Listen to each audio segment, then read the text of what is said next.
우리가 이런 것도 알아야 돼 싶은 것들까지 모조리 파헤쳐보는 시간. 꼬리에 꼬리를 무는 시사 공부 한탕. 꼬리탕! 진이 진이 진, 훈이 훈이 훈, 두기 두기 두. 잘 지내셨죠? 네. 아, 특별히 우리 상훈이는 좋아하는 향이 있습니까? 향, 냄새? 저는 어. 잘 마른 빨래에서 나는 은은하게 나는 섬유유연제 냄새 있잖아요. 아, 그 냄새. 네, 실내에서 마르면은 너무 너무 안 좋은 냄새. 벌레 냄새. 딱 밖에서 어. 햇빛에 딱 말려서 딱 해서 뽀송뽀송한 그 냄새. 냄새 좋아. 뭔지 알 것 같아. 근데 사람이 실제로 꽃향기를 맡으면요, 스트레스가 좀 완화되고 네. 기억력도 증가한다, 이런 연구 결과가 있습니다. 몸에 바르거나 뿌리는 것보다 직접 이렇게 향기를 맡는 게 더 좋은 것 같아요. 저도 향초 같은 거 이제 선물 받은 게 있어서 집에 예, 향초를 예, 펴봤는데 향초 냄새가 굉장히 좋더라고요. 맞아요. 솔직히 향수보다 제일 좋은 게 한 아침 6시 반쯤에 일찍 여는 빵집들이 있어요. 오. 아침 출근길에 커피 한 잔 딱 사러 거기 딱 들어갔는데 빵 굽는 냄새가 확 나잖아. 와, 그게 너무 좋아, 진짜. 그게 그냥 일랑일랑보다 화이트 머스크보다 더 좋아. 저는 한 저녁 때쯤에 밥을 안 먹고 가서 배고픈데 닭 튀기는 냄새. 치킨 냄새. 치킨 냄새 맡으면 기억력 좋아지고 이런 거는 연구 결과가 혹시 없나요? 있을 거야. 있겠죠? 엔돌핀이 도니까. 맞아요. 아우, 맛있겠다.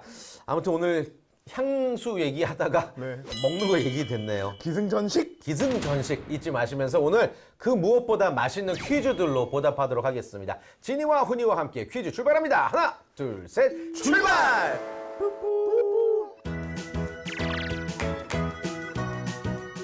먹을 거 없나? 그 중에? 오, 조류 있네요. 조류독감 가자. 네. 조류독감. 조류독감 가도록 하겠습니다. 기러기도 되게 맛있다. 오? 기러기. 한 번 봤어요. 기러기 되게 귀한 건데 맛있어. 네. AI는 또 다른 의미로 조류 인플루엔자의 약자로 일명 조류 독감이라고 알려진 동물 전염병입니다. 역사적인 전염병 중 대표적인 것으로 흑사병이 있는데요. 흑사병 관련된 문제 드리겠습니다. 흑사병.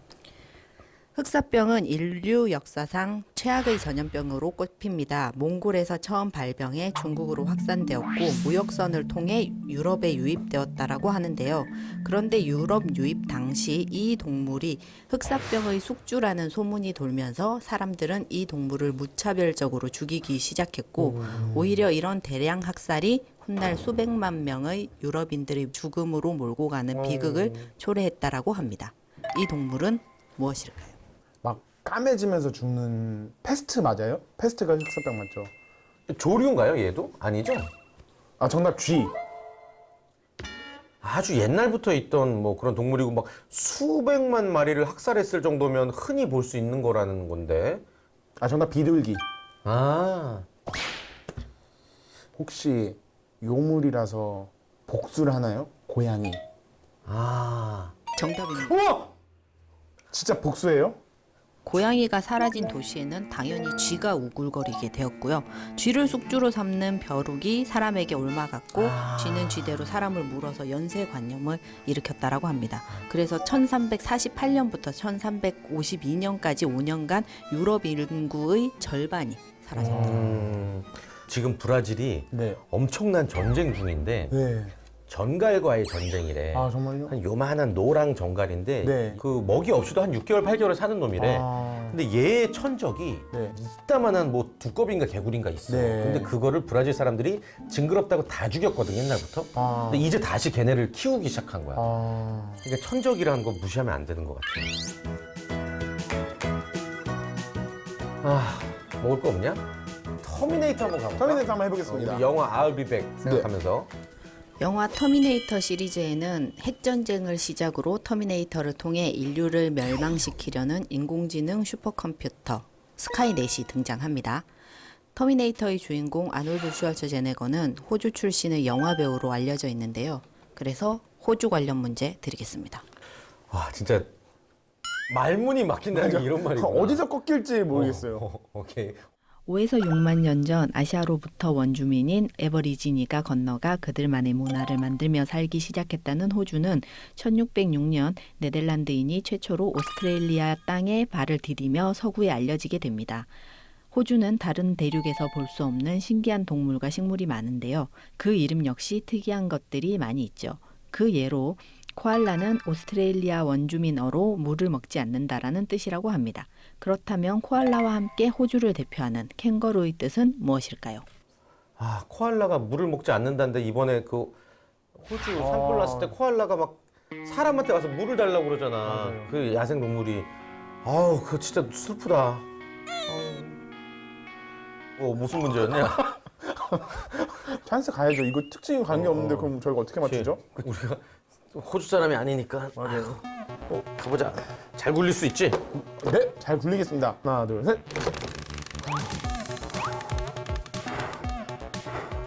뭐야? 초성 알려주기. 오케이. 초성 알려드리겠습니다. 네. 네. 니은, 니은, 미음, 리을, 디귿. 아, 이게 디귿은 다죠, 다. 문장 끝날 때 다. 몰랐다. 난 널 몰랐다. 오, 넌 날 몰랐다. 누나 모른다. 너는 모른다. 나는 모른다. I don't know. 나는 모른다 정답입니다. 오. 이야. 나는 모른다가. 그게 캥거루예요? 왜 이름이 붙었어요? 처음에 호주에 도착했었던 네덜란드 사람들이 처음 보는 캥거루를 보고 굉장히 신기해서 거기에 살고 있던 원주민에게 저 뭐예요? 저 동물은 어떤 동물이냐라고 물었었을 때 의사소통이 안 되니 원주민들이 무슨 말하는지 모르겠다.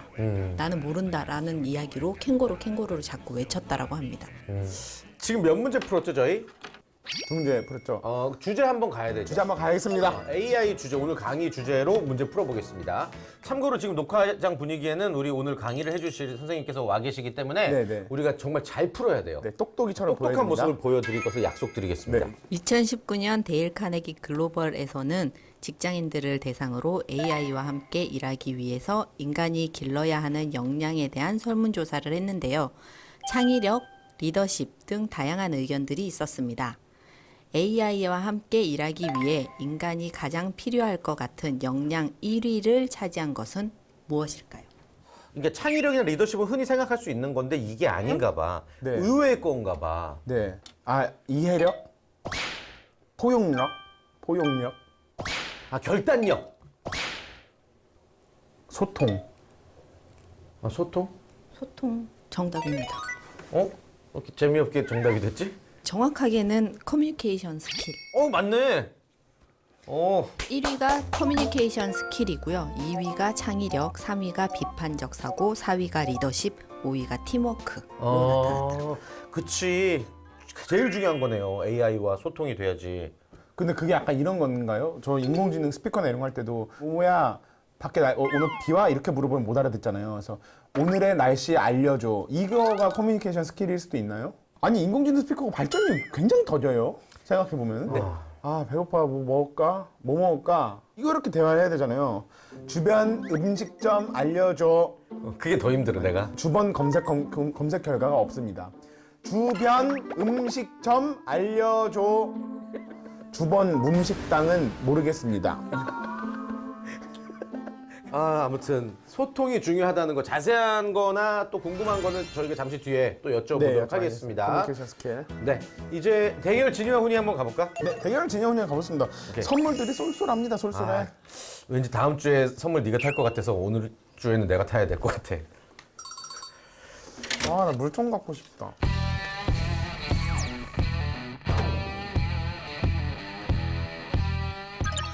대결 진이와 훈이 5문제 드리겠습니다. 인공지능이라는 말이 처음 등장한 것은 1955년이다. 하나, 둘, 셋. 정답 O입니다. 이런 건 또 거꾸로. 야, 이거. 우리 엄마가 55년에 태어났어요. 우리 엄마는 인공지능이다 이렇게 외워야 되겠다. 밥 줘. 엄마 밥. 두 번째 문제 드리겠습니다. 2017년 5월 알파고는 은퇴를 선언하며 은퇴 기보 100개를 남겼다. 하나, 둘, 셋. 정답 X입니다. 뭐가 틀린 거예요, 그럼? 커제? 이세돌? 기보 50개를 공개했습니다. 기보 100개가 아니라 문제가 좀 그렇네요. 국내에서 개발된 인공지능 엑소 브레인은 도전 골든벨에 출연했다. 하나, 둘, 셋. 틀렸다면 다른 프로그램이겠지? 정답 X입니다. 뭐 어디 출연했어요? 장학 퀴즈에서. 아, 그럴 줄 알았어. 아, 내가 아까 장학 퀴즈 얘기했잖아. 맞아요. AI는 음악을 듣고 인기곡이 될 수 있는지 예측할 수 있다. 하나, 둘, 셋. 있어, 확실해. 있습니다. 확실해. 이미 끝났어요. 이미 그렇게 되고 있어요. 정답 O입니다. 이미 그렇게 돌리고 있어, 이미. 맞아요. 미국 최대 퀴즈쇼 제퍼디에서 최종 우승을 한 왓슨이 따낸 상금은 50만 달러이다. 더 되겠지, 미국 최대인데. 하나, 둘, 셋. 설마. 아, 우리는 일치하네요, 계속. 정답 X입니다. 그렇죠. 설마 미국 100만 최대가- 달러죠? 어.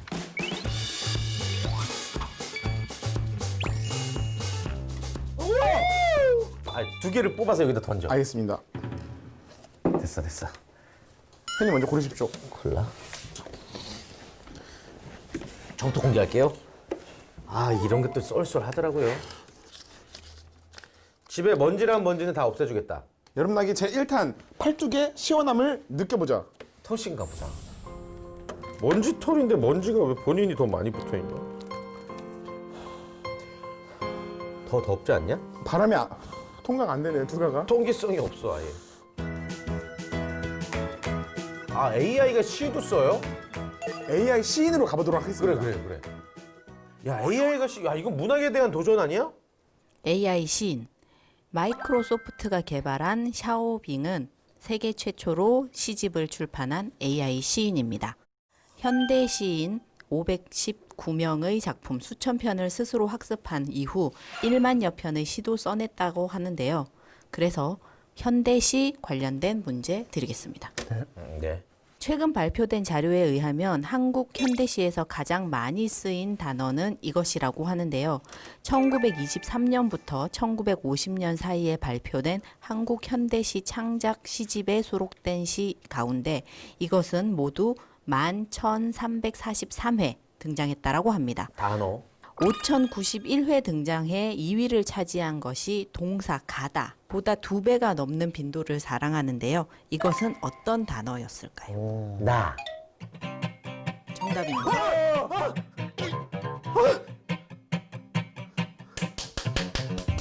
아니, 그럴 것 같더라고. 촉으로 가야 돼. 이건 진짜 촉으로 가야 돼요. 내 얘기하는 거 아니야, 시가. 가끔 놀래고 나 때문에 스스로 우리가 심장마비 걸릴 것 같을 때가 있잖아. 아, 형님 시 좋아하세요? 난 시 완전 좋아하지. 저도 시 진짜 좋아해요. 시가 되게 좋아요. 내 마음을 표현할 수 있고 SNS 때문에 오히려 더 시 많이 쓰지 않아요, 요즘? 맞아요. 짧은 글로 써야 되니까. 맞습니다. 지금 이 느낌과 오늘 이어진 내용들을 우리 시로 표현하고 끝내자. 네. 무슨 시로 갈까? 제가 시를 먼저 써보겠습니다. 오케이. 라고 말했다. 아, 이게 시예요? 네. 어때요? 되게 현대 문학이다. 진짜. 시 없다 가자. 와, 괜찮죠. 쉬었다 가자. 시 없다 가자. 와. 괜찮다.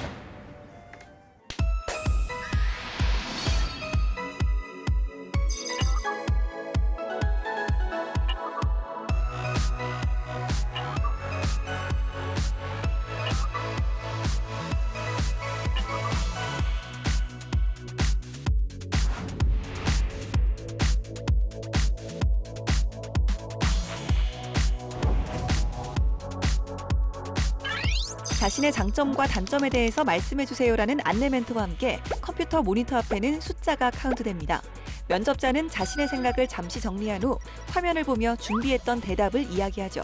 어딘가 익숙하면서도 낯선 광경인데요. 면접에서 흔히 볼 수 있는 질문이지만 질문을 하는 면접관이 사람이 아닌 AI 프로그램이라는 것은 새로운 점입니다. AI 면접은 흔히 사람 대신 마이크, 웹캠이 설치된 컴퓨터로 응시하는 면접을 말하는데요. 이때 인공지능은 제한 시간 내에 지원자의 표정, 음성, 감정 상태 등을 실시간으로 분석해 평가하곤 합니다. 미래의 이야기가 아닙니다. 코로나가 바꾼 면접의 모습이죠. AI 면접의 가장 큰 장점은 채용의 객관성과 공정성을 확보할 수 있다는 것입니다. AI 면접은 인공지능과 구직자의 연결로 실시되기 때문에 인간의 주관이 개입되지 않죠. 기존의 대면 면접은 그날 면접을 맡게 되는 면접관의 취향이나 가치관, 생각 등에 따라 구직자에게도 영향을 줄 수밖에 없습니다. 하지만 AI는 미리 설정해 놓은 객관적인 데이터로 평가하기 때문에 공정한 채용이 가능하다고 할 수 있죠. 기업 입장에서 AI 면접은 채용 비용을 절감할 수 있다는 점도 매력적입니다. AI 채용 전형을 통해 자기소개서를 평가하는 데 소요되는 시간은 평균 3초 정도로 알려졌는데요. 10,000명의 자기소개서를 평가하는 데에는 단 8시간이 소요될 뿐입니다. 기업의 여러 가지 채용 전형 심사에 들어가는 노동력과 시간, 비용 등을 획기적으로 줄일 수 있는 셈이죠. 일각에서는 기존의 데이터로 판단할 수 없는 독창성을 찾지 못한다는 우려의 목소리도 있습니다. 그러나 다양한 이점으로 인해 채용 시장에서 AI의 도입은 더욱 빠른 속도로 확산될 것으로 보입니다. 면접의 방식이 다양화되는 만큼 기업은 다양한 인재를 선발할 수 있는 기준들을 명확히 하는 것이 중요할 것 같습니다.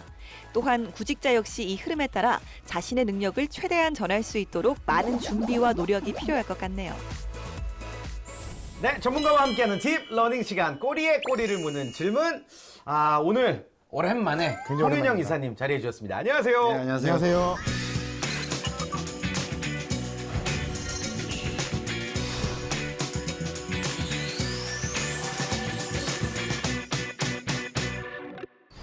저희가 또 퀴즈 푸는 모습을 이렇게 뒤에서 앞서서 이제 지켜봐 주셔가지고 예. 되게 막 부끄럽기도 하고 네. 그렇습니다. 너무 재밌었습니다. 예. 오늘 주제가 AI 맞죠? 그렇죠, 그렇죠. 네네네. 어떤 내용인가요? 사실 AI가 이제는 좀 친숙한 용어가 되기도 했고 네. 네. 또 아마 이런 종류의 시간에 AI가 경제에 미칠 영향 그리고는 또 AI가 어떤 직업들을 대체할 것인가 이런 얘기들은 또 많이 있었던 것 같아요. 맞아요. 저는 IT나 뭐 AI 기술 전문가가 아니고 인사 조직에 대한 분야를 다루고 있기 때문에 네. 조금 이제 좁혀서 AI가 우리 직장에 이제 출근한다면 같이 일하게 된다면 우리 회사의 모습이 어떻게 될 것인가 그리고 함께 일하는 나는 또 뭐 어떻게 될 것인가 어떤 걸 준비하면 좋을까 이런 얘기를 조금은 가볍게 그러나 네. 의미를 담아서 좋습니다. 좀 얘기해보자 합니다. 예. 어떻게 보면 이제껏 들었던 AI 관련 내용보다도 지극히 현실적인 네, 이야기가 될 수 실험적인. 있겠네요. 한번 뭐 신입 직원을 뽑았는데 네, AI를 AI 야. 이해라 그러면서 하나 붙여준 거예요. 아니면 상사가 될 수도 있겠고 그렇죠, 뭐 그렇죠. 그런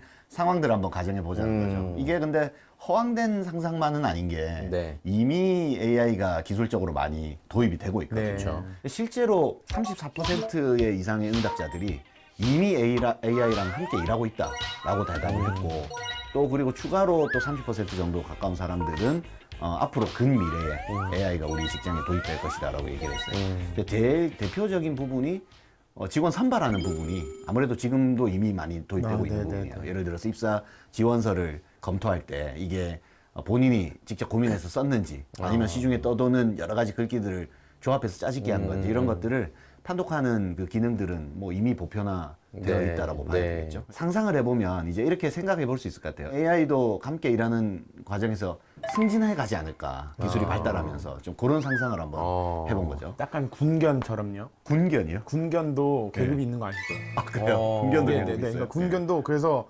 훈련을 받고 이제 훈련된 상태로 오는데 네. 이제 은퇴를 할 때는 중사로 은퇴하고 막 그런 게 물론 이제 이벤트성이겠지만 네. 그런 게 있다고 들었습니다. 그러니까 AI가 이제 가지고 있는 그 업무상 가지고 있는 능력은 기본적으로 지각력이 있죠, 지각력. 네, 그러니까 네. 뭔가 사물을 인지하는 능력이죠. 그리고 나서는 이제 이해하는 거죠. 데이터를 분석해서 어떤 의미 있는 값을 도출해내는. 그 다음은 이제 예측력이거든요. 과거의 데이터들을 보니 이러하니 앞으로는 이럴 것이다. 이런 예측을 내주는 거고. 그리고 더 나아가면 의사결정을 할 수 있겠죠. 더 중요한. 네, 이게 네. 이제 조직에서 일어나는 일과 밀접한 관련이 있는 거죠. 어. AI가 사원 대리급의 일만 할 때는 큰 문제는 안 된다고 볼 수도 있죠. 일이 편해지는 면도 있을 수 있겠죠. 네. 뭐 예를 들어서 막 데이터 취합하고 뭐 보고서 쓰고 이런 기본적인 것들이 이제 많이 대체해 준다면 일하는 사람 입장에서는 좀 뭐 편해질 수도 있잖아요. 근데 네. 이제 상사로서 일하고 또는 AI가 인사팀으로 일한다라면 직원 입장에서 가지게 될 이제 감정이 어떨지 한번 생각해 보자는 거죠.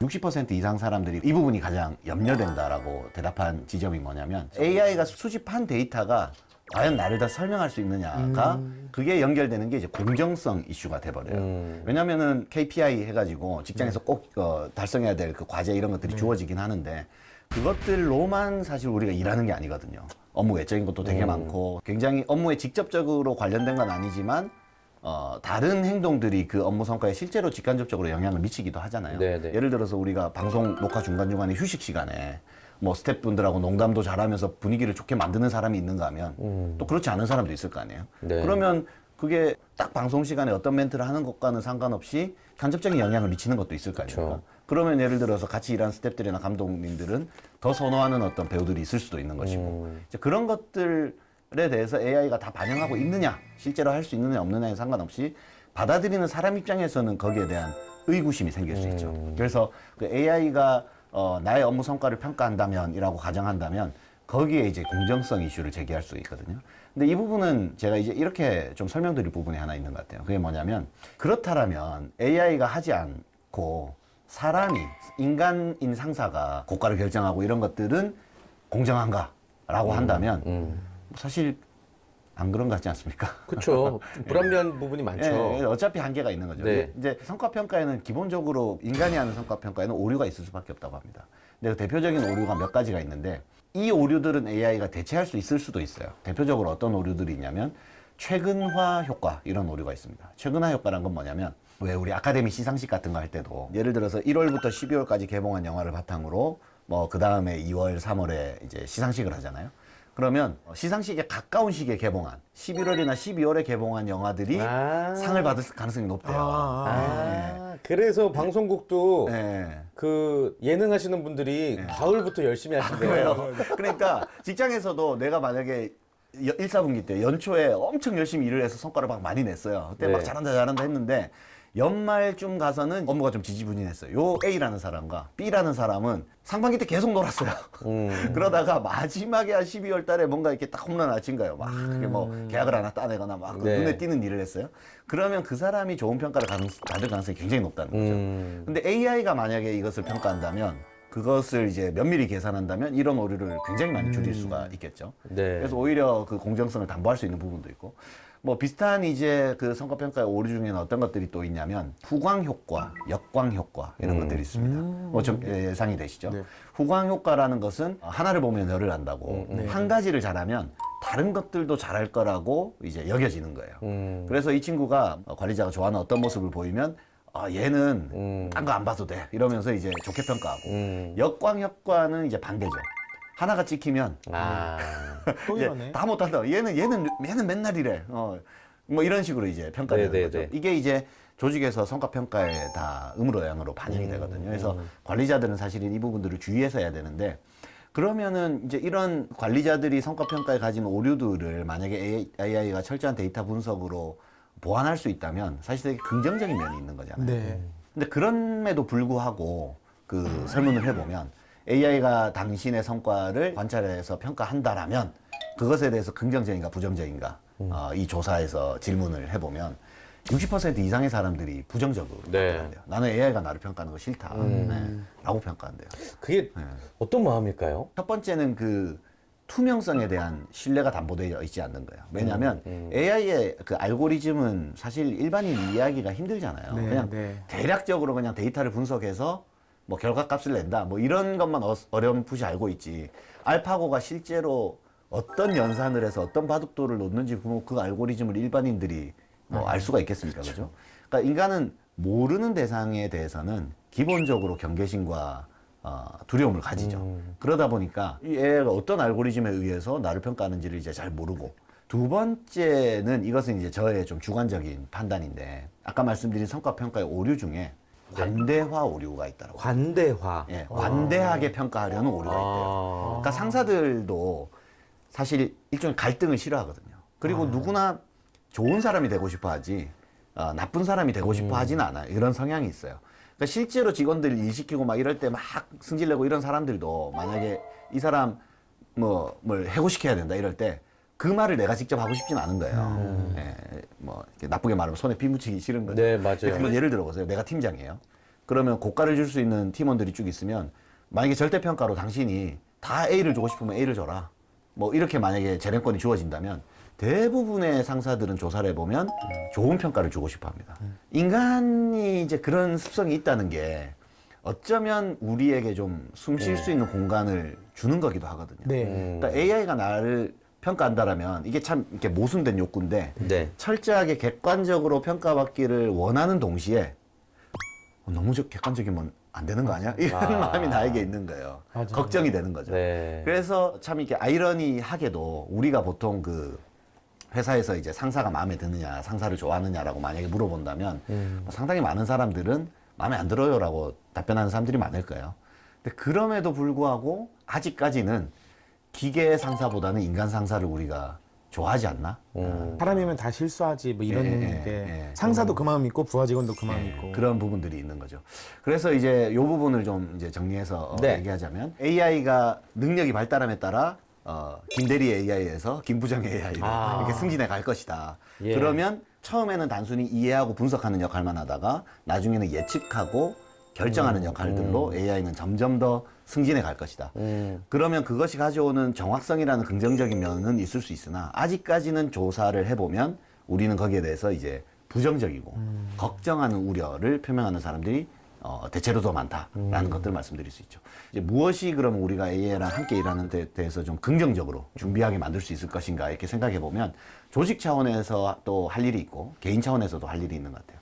AI의 이제 긍정적인 면을 보자면 에자일한 조직, 요즘 에자일 뭐 에자일, 네. 두 분은 또 이제 아시죠? 여기서 공부를 많이 하셔서. 들어봤어요. 네. 거기에서는 이제 AI가 도움을 줄 수 있는 부분들이 많이 있죠. 근데 전통적인 관료적인 조직에서는 하이라키라고 하죠. 그 AI가 차지하는 비중과 인간이 차지하는 비중에 대해서 얼마만큼의 경계선을 가질 것인가에 대해서 리더들이 합리적으로 결정할 수 있는 부분들이 이제 바탕이 돼야 됩니다. 그게 이제 조직에서 어떤 해야 될 가장 기본적인 전제가 되는 일일 것이고, 근데 개인의 차원에서 보자면 한 가지는 일단 알아야 돼요. 예. 아까도 말씀드렸지만 잘 모르는 대상에서는 우리가 걱정과 두려움을 가지잖아요. 네. 네. 그런데 그것에 대해서 우리가 뭐 코딩 전문가, AI 전문가는 아닐지라고 하더라도 우리가 실제로 AI가 어떻게 도입되고 있고 뭐 어떤 기능들이 있고 이런 상식선에서의 지식은 좋은 책들도 많이 있으니까 조금씩 공부해 가면 이게 나에게 긍정적으로 활용될 수 있는 면이 있겠구나라고 미리 보는 것도 중요하죠. 끝으로 좀 제가 덧붙이고 싶은 말씀이 네. 있는데 결국에는 아무리 AI가 발달돼도 인간을 대체할 수 없는 점이 있을 거다라는 또 저는 또 그런 믿음도 갖고 있거든요. 네. 어떤 분야에 있어서만큼은 예. 뭐 도전을 한들 인간의 성과 이상 내지 못할 분야가 있다고 봅니다. 예. 저는. 네. 그럼 그것이 인간이 갖고 있는 뭐랄까요, 좀 핵심적인 가치 이런 건데 그게 막연하게 인간은 이러니까 또 AI는 이러니까 이걸 못해가 아니라 이제 나의 문제를 한번 좀 생각해 보죠. 과연 나의 대체 불가능성은 무엇일까라는 것을 이제 우리가 정직하게 한번 물어봐야 된다. 예. 보통 당신의 장점은 뭐냐, 당신의 능력은 뭐냐라고 물어보면 나는 보고서를 잘 쓴다. 나는 무슨 자격증이 있다. 이런 표면적인 스킬적인 것들로 자신의 스펙이나 장점을 얘기하려는 경우가 많은데 그것이야말로 AI가 빨리빨리 대체할 수 있는 부분이죠. 네. 그런데 더 깊이 들여다보면 조금은 좀 철학적인 얘기가 될 수도 있지만 인간은 누구나 고유의 특성들이 있잖아요. 그래서 네. 데일 카네기는 그것을 인간은 각자의 고유의 위대함을 가지고 있다라고 이제 우리는 믿는다라는 걸로 출발하는 거거든요. 이게 자기의 과거를 잘 돌이켜보면 손에 잡히는 장점 말고 손에 잡히지 않는 장점이 뭔가 뭐 인내심이 있나? 호기심이 많나?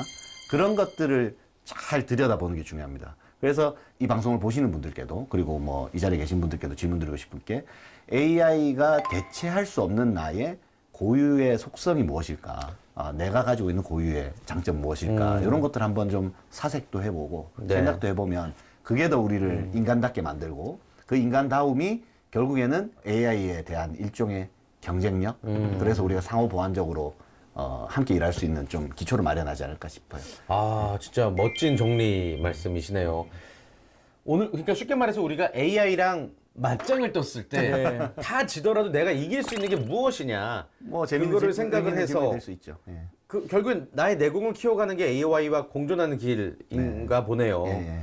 그렇게 한번 볼 수 있지 않을까 싶습니다. 뭐가 있을지 우리 두기들도 한번 다음 주까지 생각해 보시길 바라겠고. 다음 주에는 이제 좀 더 네. 실제 구체적인 얘기들 한번 좀 더 얘기해 알겠습니다. 보도록 하죠. 이거에 대해서 답이 안 나오신다면 다음 주에 한 번 더 저희 방송 봐주시길 바랄게요. 인사드릴까요? 네. 다음 주에 뵙겠습니다. 시청해주신 여러분 고맙습니다. 고맙습니다. 자, 두기들 안녕. 두기. 두기 드립니까? 네. 깍두기.